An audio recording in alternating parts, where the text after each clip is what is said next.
These are my Schuler cabinets, which are just getting installed right now. And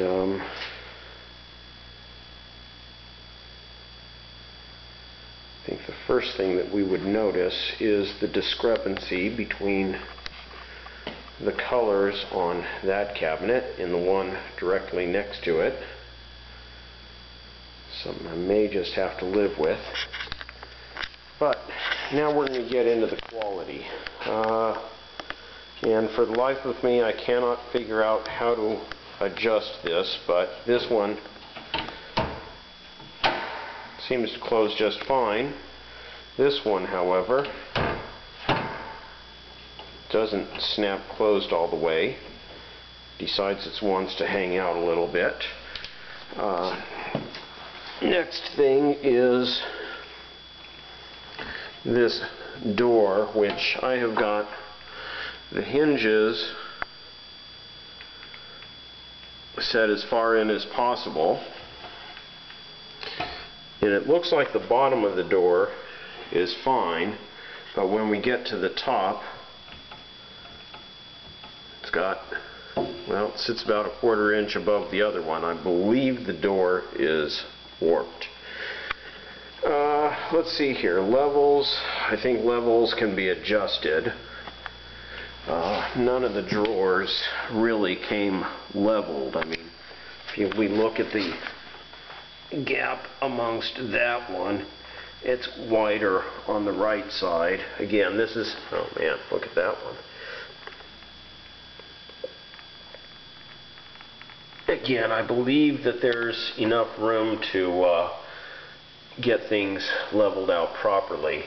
Another concern is it looks like from the packing I've got these white marks which I don't really want to try and scrub off. I don't know if they're going to show through or not, but you can kind of see them up that door face.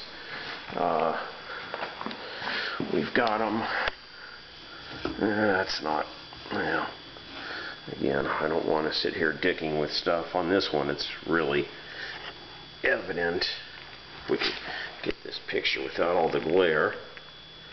But see this stuff right here, and you know, that's me trying to scrape it off with the thumbnail. And again, I don't want to get so deeply into it that I end up messing things up. But you can see the color differential right back there. And lastly, and this is my refrigerator panel, and I don't know if we're going to be able to spot this right now, but whoops, it doesn't look like we're going to be able to show it, but there's actually a bubble in the veneer right here that is moderately prominent. There it is, right there. You can see it in the glare. Which is just kind of surprising since it's a pretty high-endy cabinet. The other thing is the one that goes over the refrigerator has not been installed yet because we're trying to figure out how the heck to get it in there, because the cabinet itself is just slightly more narrow than the refrigerator. So what we're going to have to do is, I guess, take some of the trim pieces and cut them very, very thin and do the mount.